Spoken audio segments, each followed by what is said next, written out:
नमस्कार, स्वागत है आपका हॉर्नबिल टीवी में और मैं हूं आपके साथ शिखा सकलानी। बुलेटिन की शुरुआत करते हैं खबरों के साथ। राष्ट्रपति मुर्मू का 19 जून से 3 दिवसीय उत्तराखंड दौरा। देहरादून में सुरक्षा के पुख्ता इंतजाम, चप्पे चप्पे पर रहेगी पुलिस तैनात। राष्ट्रपति आशियाना परिसर में तैयार पार्क का करेंगी शुभारंभ।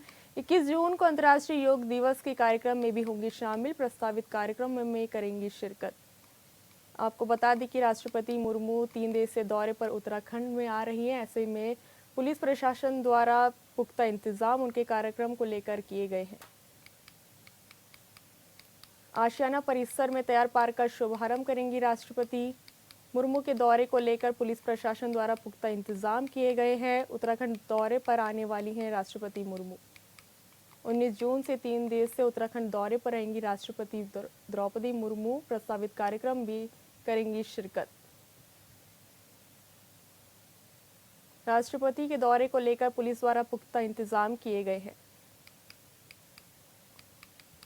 बुधवार को देहरादून सचिवालय में मंत्रिमंडल की बैठक हुई, जिसकी अध्यक्षता सीएम पुष्कर सिंह धामी ने की। बैठक में कुल 3 प्रस्तावों पर मोहर लगी है। बता दें कि कैबिनेट में सहकारिता विभाग में जिला स्तर और ब्लॉक स्तर पर ऑडिट की मंजूरी दी गई है। वहीं पर्यटन विभाग की ओर से बद्रीनाथ धाम के मास्टर प्लान के तहत बड़ा फैसला लिया गया है, जिसके तहत आईएसबीटी में दीवारों पर बद्रीनाथ से संबंधित चित्र यानी म्यूरल वर्क कराया जाएगा। इसके अलावा पशुपालन विभाग की एक योजना को गंगा राज योजना के साथ मर्ज किया जाएगा। साथ ही पशुधन प्रसार अधिकारी के प्रशिक्षण की अवधि को घटाकर 1 साल का किया गया है।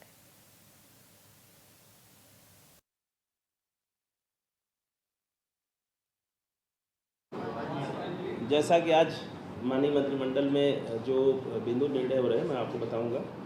एक निबंधक सहकारी समितियां सहकारिता विभाग का है। इसमें उप निबंधक ऑडिट लेवल 11 का एक पद सृजित हुआ है, जो निसंवर्गीय पद है और 5 वर्ष के लिए इसका सृजन किया गया है।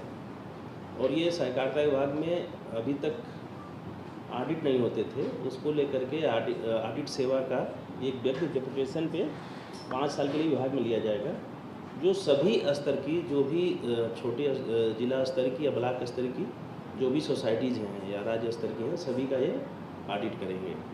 ये 5 साल के लिए पद को स्वीकृति दी गई। उप निबंधक ऑडिट लेवल 11 पशुधन प्रसार अधिकारी, इनके 429 पद रिक्त हैं। 429। हाँ, इनकी जो भर्ती प्रक्रिया है, इनका जो प्रशिक्षण की अवधि है, ये 2 वर्ष है। तो अधियाचन भेजने में, एग्ज़ाम कराने में और 2 साल की ट्रेनिंग करने में, चयनित होकर के आने में पूरे 4 साल लग जाते हैं। तो जो प्रशिक्षण की अवधि है, उसको घटा करके 1 साल कर दिया गया है। 1 साल? हाँ, 1 साल कर दिया गया है, ताकि 2 साल में ही पशुधन प्रसार अधिकारी ये जो होते हैं ना, पशु चिकित्सा अधिकारी, उनके नीचे होते हैं। हाँ, तो बस इतना ही है।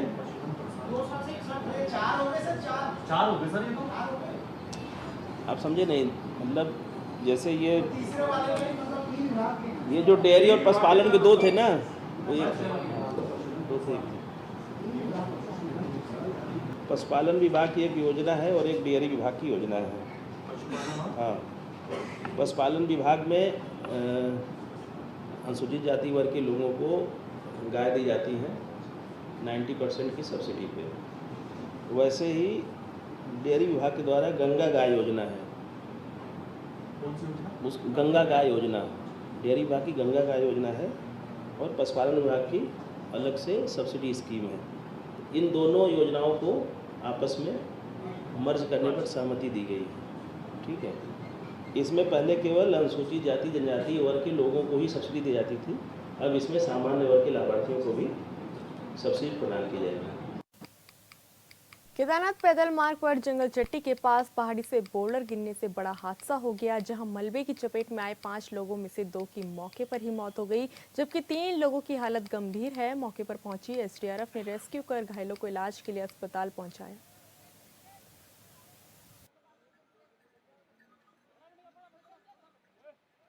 केदारनाथ पैदल मार्ग जंगल चट्टी के पास एक बार फिर से पहाड़ी से मलबा आया है और इस कारण 5 लोग इसकी जद में आ गए। ये भी कहा जा रहा है कि 2 लोगों की मौत इसमें हो गई है, जबकि 3 लोग गंभीर रूप से घायल भी है, जिनको हायर सेंटर भी भेजा गया है इलाज के लिए।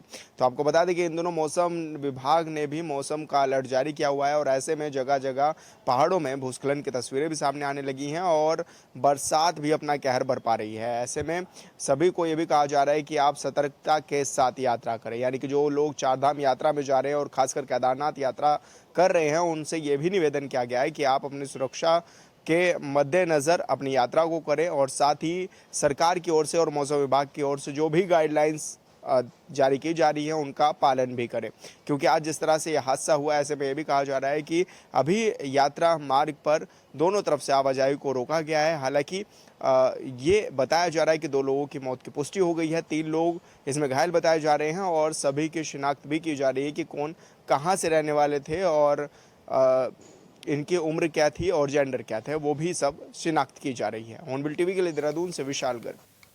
देवभूमि उत्तराखंड में चारधाम यात्रा के साथ ही पर्यटन सीजन जारी है, लिहाजा प्रत्येक दिन हजारों की संख्या में देश दुनिया से लोग परिवार या दोस्तों के साथ घूमने के लिए आ रहे हैं। लेकिन कुछ लोग ऐसे भी हैं जो न सिर्फ ट्रैफिक नियमों की अनदेखी कर रहे हैं बल्कि दूसरों की जान भी खतरे में डाल रहे हैं। सोशल मीडिया पर कई वीडियो वायरल होने के बाद अब परिवहन और पुलिस विभाग ने कार्रवाई तेज कर दी है।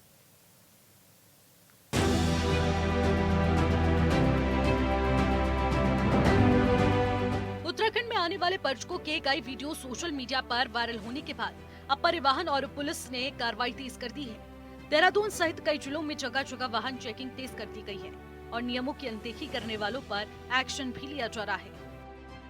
परिवहन विभाग बढ़ती हुई जो सड़क दुर्घटनाएं हैं उनको लेकर हमेशा ही इस प्रकार की चेकिंग चलाई जाती रही है, जिसमें शहर में बिना हेलमेट चलने वालों के विरुद्ध कार्रवाई, मोबाइल फ़ोन पर यूज़ करने वालों की कार्रवाई, ओवर स्पीडिंग से होने वाली दुर्घटनाओं पर लगाम लगाने के लिए हर प्रकार की जो सड़क सुरक्षा से संबंधित जो भी ऑफेंसेस होते हैं उनमें हम निरंतर चेकिंग की कार्रवाई करते रहते हैं। आज भी हमने मोबाइल फ़ोन पर बात करने वाले और अन्य जो वाहन प्रपत्र होते हैं जिनमें कमियां पाई जाती हैं उनके विरुद्ध चालान कार्रवाई हमारे द्वारा की जा रही है। राजधानी देहरादून के विभिन्न क्षेत्रों में प्रमुख मार्गों पर वाहन की चेकिंग की जा रही है। परिवहन विभाग की टीम ने रायपुर क्षेत्र में वाहनों की चेकिंग की। इस दौरान नियमों के उल्लंघन पाए जाने पर वाहन को सीज भी किया गया है। इसके अलावा 20 अन्य गाड़ियों का चालान करते हुए 35,000 रुपए बतौर जुर्माना वसूला गया। बात सिर्फ देहरादून में हुई कार्रवाई तक सीमित नहीं है। राज्य के कई शहरों में पुलिस गंभीरता के साथ वाहनों की चेकिंग कर रही है, जिसमें कार्रवाई भी की जा रही है। ऐसा इसलिए क्योंकि हाल ही के दिनों में कई वीडियो सोशल मीडिया पर वायरल हुए जिसमें पुलिस की कार्यशैली पर सवाल उठे। उत्तराखंड को देवभूमि कहा जाता है और यहाँ की शांत वादियों में लोग अपने परिवारों के साथ घूमने आते हैं और कई लोग शराब पीकर वादियों में हुड़दंग मचाते हैं, जिससे लोग परेशान होते हैं। लेकिन अब पुलिस इस मामले पर काफी गंभीर है। Bureau report, hornbill TV. Haridwar के लक्सर में उद्यान विभाग के अधिकारियों पर फर्जी दस्तावेजों से सरकारी पैसा हड़पने का आरोप लगा है। शिकायतकर्ता ने एसडीएम को प्रार्थना पत्र देकर एसआईटी जांच की मांग की है। देखिए क्या है पूरा मामला। हरिद्वार जनपद के लक्सर और बहादुराबाद ब्लॉक में प्रधानमंत्री कृषि सिंचाई योजना के अंतर्गत ड्रिप सिंचाई, माइक्रो ड्रिप, स्प्रिंकल इरिगेशन के नाम पर बड़ा घोटाला सामने आया है। शिकायतकर्ता फैजान अंसारी के उप जिलाधिकारी लक्सर को दिए गए शिकायती पत्र के अनुसार जिन किसानों को लाभ दिया गया उनकी जमीन पर कोई कार्य हुआ ही नहीं है और सरकारी रिकॉर्ड में लाभांश दिखाकर बड़ी रकम निकाली गई। सर, ये उद्यान विभाग से जुड़ी हुई विषय में हमने एप्लीकेशन दी है और यहाँ पर हमारे लक्सर में उद्यान विभाग द्वारा तकरीबन 30 से 38 लाख रुपए का घोटाला यहाँ पर किया गया है। यहाँ पर सरकार के द्वारा एक किसानों के लिए एक योजना आई थी जिसको ड्रिप इरिगेशन बोलते हैं, जो पानी वाला जो फौरा खेत में लगता है, वो एक योजना थी, वो हमारे एससी समाज वर्ग के लिए थी। तो उसमें क्या गया, इसमें जो विभाग द्वारा जो दर्शाया गया है उसमें किसान भी फर्जी है, ज़मीन भी फर्जी है, लोकेशन भी फर्जी है, सिर्फ सच है तो अकाउंट नंबर है। काम धरातल पे कुछ नहीं हुआ, जीरो है। आप जांच के माध्यम से वहाँ पर चेक कर सकते हैं। टोटल भ्रष्टाचार उद्यान विभाग के द्वारा किया गया है।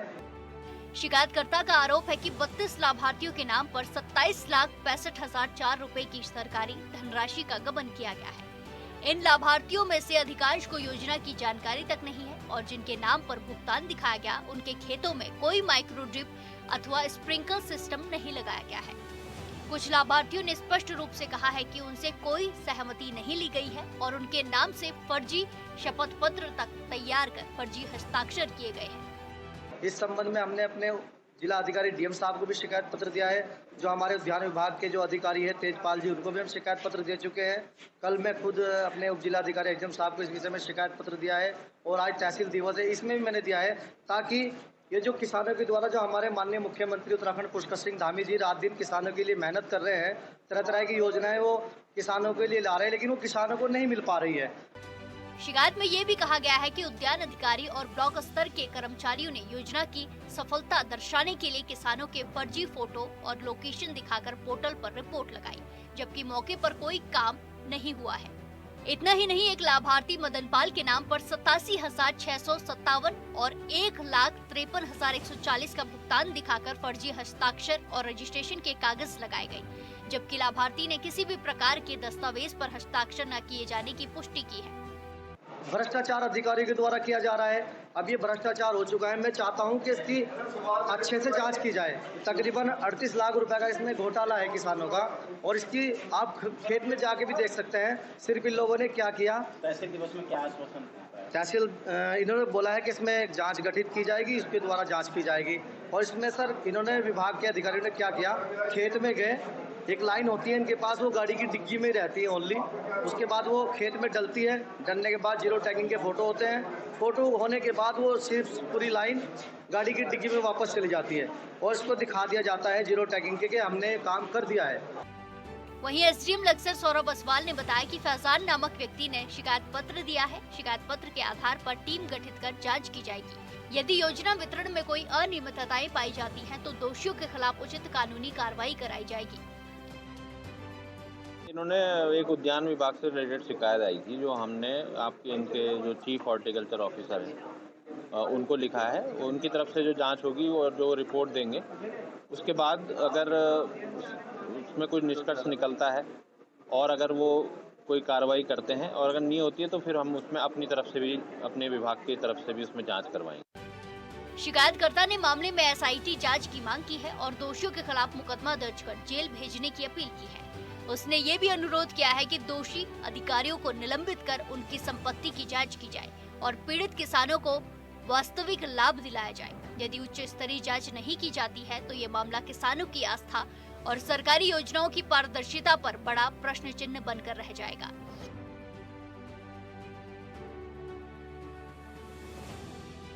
Bureau report, hornbill TV. बढ़ते अगली खबर की ओर। उत्तराखंड में चारधाम के साथ ही यात्री सीजन जारी है, लिहाजा प्रत्येक दिन हजारों की संख्या में लोग देहरादून पहुंच रहे हैं। लेकिन देहरादून के जॉली ग्रांट एयरपोर्ट के अंदर और बाहर की दुकानें बंद होने से यात्रियों को परेशानी हो रही है और एयरपोर्ट डायरेक्टर दलीलें दिए जा रहा है। देखिए क्या है पूरा मामला।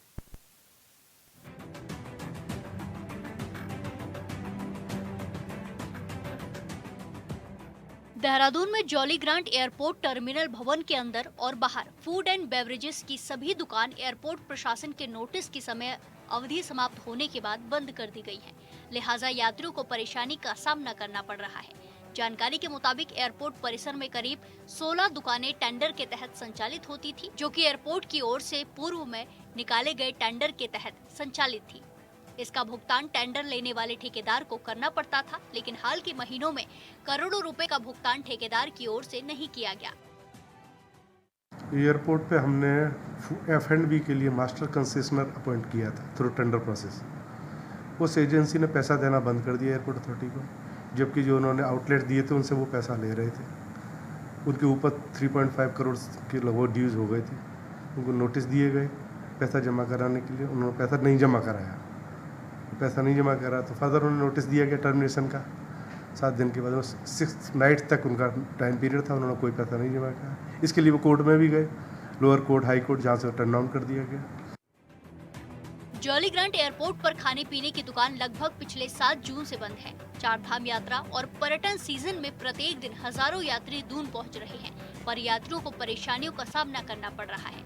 इसको लेकर एयरपोर्ट प्रशासन का कहना है कि एयरपोर्ट पर जिसको टेंडर जारी किए गए थे उसने पैसे जमा नहीं किए। इसके चलते दोबारा टेंडर जारी किए गए हैं और जल्द ही एयरपोर्ट पर सभी आउटलेट्स सुचारू रूप से खोल दिए जाएंगे। हमने इसी बीच में स्टॉप गैप अरेंजमेंट करने के लिए हमने एक टेंडर कॉल कर दिया है, टेंडर अवार्ड कर दिया है। मीनवाइल हमारे पास में लाउंज फैसिलिटी अवेलेबल है जिसमें पैसेंजर को खाना वगैरह सब मिलता है कार्ड के बेसिस पे और पेमेंट बेसिस पे भी। बट हाँ, निश्चित रूप से जो बहुत सी फैसिलिटी थी वो इमीडिएटली बंद होने से पैसेंजर को प्रॉब्लम तो हो रही है, बट इमरजेंसी सिचुएशन नहीं है। और दूसरा टेंडर हमारा अवार्ड हो चुका है, कल से एजेंसी आ गई और 1-2 दिन में वो स्टार्ट हो जाएगा। एयरपोर्ट पर 2023 से एक प्राइवेट फर्म के नाम से टेंडर जारी किए गए थे। एयरपोर्ट परिसर में खाने पीने से लेकर और पेय पदार्थ की लगभग करीब 16 आउटलेट हैं जो टेंडर रद्द होने के चलते पिछले 7 जून से बंद हैं।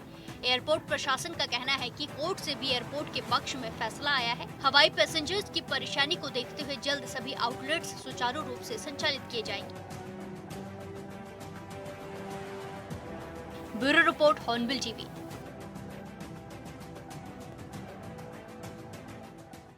उत्तराखंड के अल्मोड़ा में एक जगह पर महीनों से बार बार भूस्खलन हो रहा है जिससे शहर वासियों के साथ ही आदि कैलाश जाने वाले यात्रियों को परेशानी हो रही है। अब सरकार इस मामले में एक्टिव हुई है तो वहां के विधायक धरने पर बैठ गए हैं। क्या है पूरा मामला, इस रिपोर्ट में देखिए।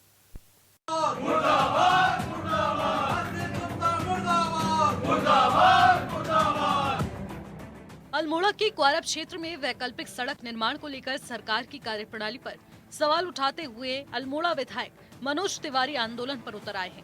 विधायक का आरोप है कि पीडब्ल्यूडी अधिशासी अभियंता ने बिना टेंडर ही करीब 11 करोड़ से ज्यादा की लागत वाली 1.7 किलोमीटर सड़क का ठेका किसी बाहरी व्यक्ति को दे दिया है।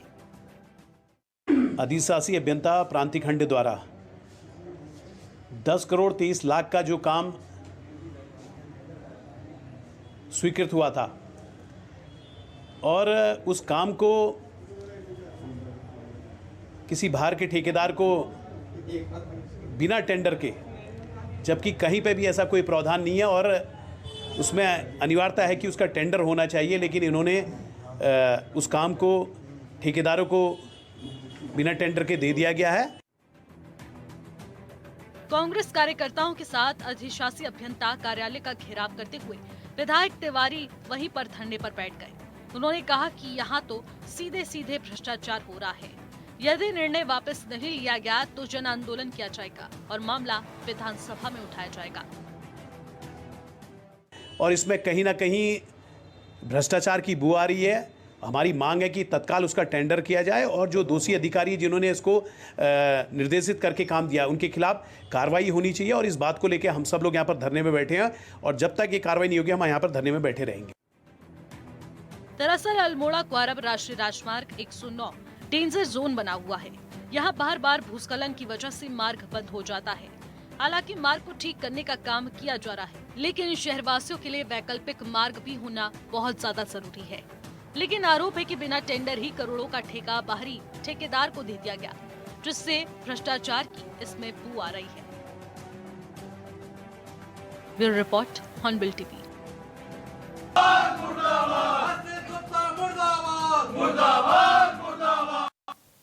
भोजन माताओं ने हरिद्वार के लक्सर तहसील में जोरदार प्रदर्शन किया और एसडीएम के माध्यम से मुख्यमंत्री को ज्ञापन सौंपा। 13 सूत्रीय मांगे ये ज्ञापन सौंपा गया। साथ ही मांगे पूरे नहीं होने पर आंदोलन की चेतावनी भी दी।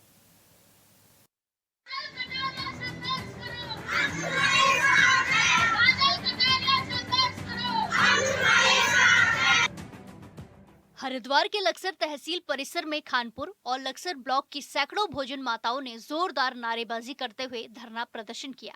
प्रदर्शनकारियों ने अपनी वर्षों पुरानी मांगों को लेकर उप जिलाधिकारी लक्सर सौरभ असवाल के माध्यम से मुख्यमंत्री उत्तराखंड को एक ज्ञापन सौंपा।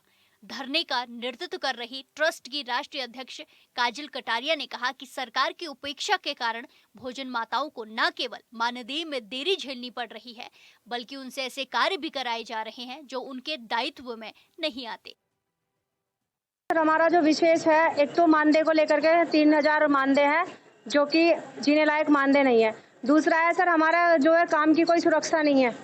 हम अगर जल जाए, सिलेंडर फट जाए, कुछ भी हो सकता है हमारे साथ, तो हमारा कोई उपचार के लिए कोई बीमा नहीं है। तो हम ये चाहते हैं 5 लाख का हमारा बीमा होना चाहिए और 60 साल की एज पे जो भी हमारा उस समय पे वेतन हो उसका आधा हमें पेंशन के तौर पे मिलना चाहिए। प्रदर्शनकारियों ने कहा कि प्रमुख मांगों में भोजन माताओं से शौचालय सफाई और झाड़ू लगवाने जैसी जिम्मेदारियों को तुरंत रोका जाए।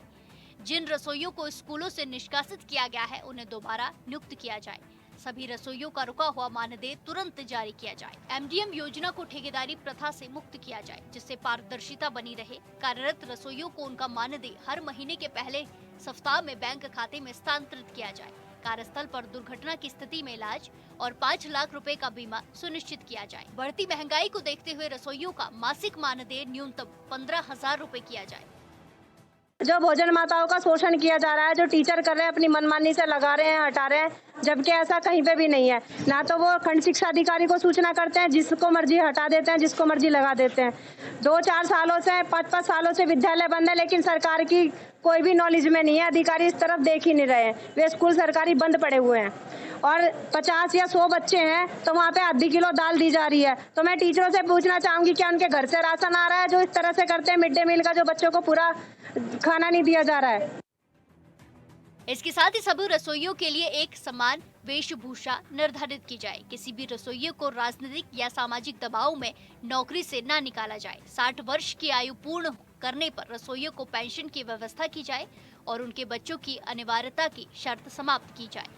शिक्षकों और अधिकारियों के बच्चों की पढ़ाई सरकारी स्कूलों में अनिवार्य की जाए ताकि सरकारी शिक्षा प्रणाली और मिड डे मील योजना प्रभावी बन सके। जून की छुट्टियों का वेतन भोजन माताओं को दिया जाए क्योंकि छुट्टियों में भी उनसे कार्य लिया जाता है। मांग सर हमारी एक तो सैलरी का ही है, हमारा वेतन बढ़ना चाहिए।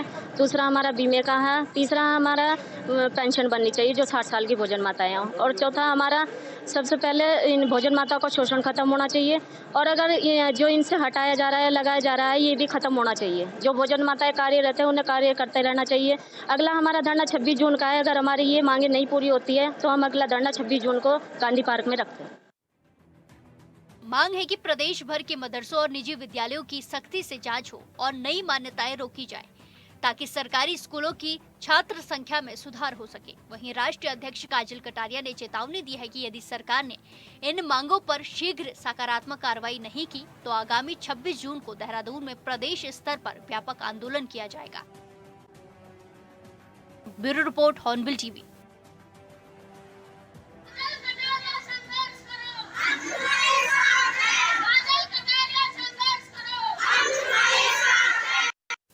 फिलहाल इस बुलेटिन में इतना ही। आप देखते रहिए हॉर्नबिल टीवी। नमस्कार।